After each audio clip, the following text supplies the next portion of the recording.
Cotonou, le mercredi 5 février, le bureau directeur national de l'Association des promoteurs de bars et restaurants, ANAPROBAR, a reçu la plaidoirie de Rescue & Hope.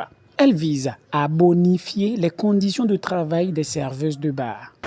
Avec les études que nous avions faites l'année passée, dénommé diagnostic socio-professionnel, avec ces informations que nous avons reçues et avec le peu de temps que nous avons fait avec les promoteurs de bar, il a été révélé réellement que les conditions de travail des serveuses de bar méritent d'être améliorées.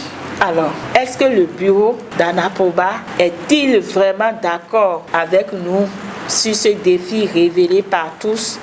Aux côtés de Rescue & Hope, des présidentes des associations des serveuses de bar créées par l'ONG. Elles ont parlé des autres crus qu'elles avaient également en réserve dans leur cave. Il y a certaines conditions de vie. Par exemple, si on doit vous loger, quand on voit par exemple la chambre qu'on vous octroie, vraiment, parfois c'est des nattes et la chambre, vraiment tu as même peur de te coucher dedans.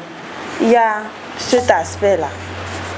Bon, en dehors de ça, parfois il y a les salaires. Tu peux rester là, tu fais 5 mois, on ne te paye pas. Et le lieu de service que le client est venu créer le scandale. Jusqu'à ce que l'histoire, nous sommes allés au commissariat. Ma collègue, elle a fait 3 jours au commissariat. Oui.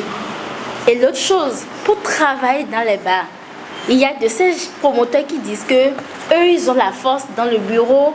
Si on peut revoir ça avec eux pour qu'ils puissent nous accueillir et travailler avec ces dames, ce sera bien. Parce que ce qu'on fait, c'est aussi pour leur bien.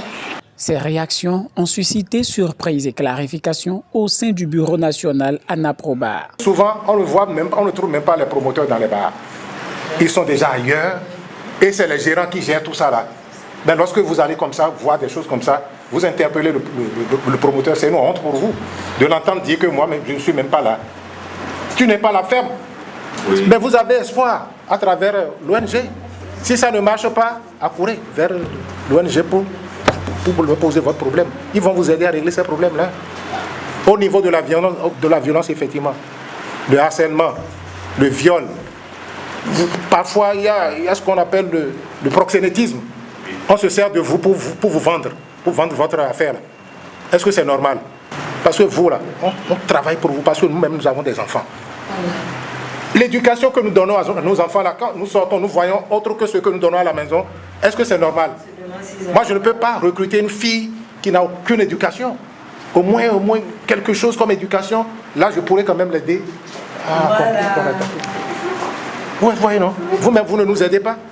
Vous avez mon numéro désormais. Appelez-moi directement si vous ne pouvez pas appeler l'ONG. Je vais me rabattre sur l'ONG pour dire voilà, quelque chose se passe à tel niveau. Allez là-bas.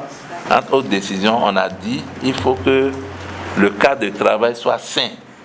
Il fallait, au niveau des promoteurs, faire en sorte que le bar, le restaurant, le maquis, même le cafétéria et autres, devaient être bien aménagés, badigeonnés. Ça, nous faisons cet effort, même si ce n'est pas badigeonné tout le temps, au moins une fois par an, à l'approche des fêtes de fin d'année, on exigeait que les promoteurs fassent cet effort-là au moins pour mettre à neuf le cadre de travail. Ensuite, au niveau vestimentaire, on avait dit, vous savez, on peut être pauvre, mais propre. On peut être pauvre, mais digne. Donc, de ce côté-là aussi, des sensibilisations ont été faites pour que, à défaut de porter des uniformes, celles qui travaillent, bien, nos collaborateurs, bien ceux qui nous aident dans nos différentes unités, devaient être bien présentables, devaient être propres et bien présentables. Cette plaidoirie a été d'une importance capitale, affirment les cibles et les parties prenantes.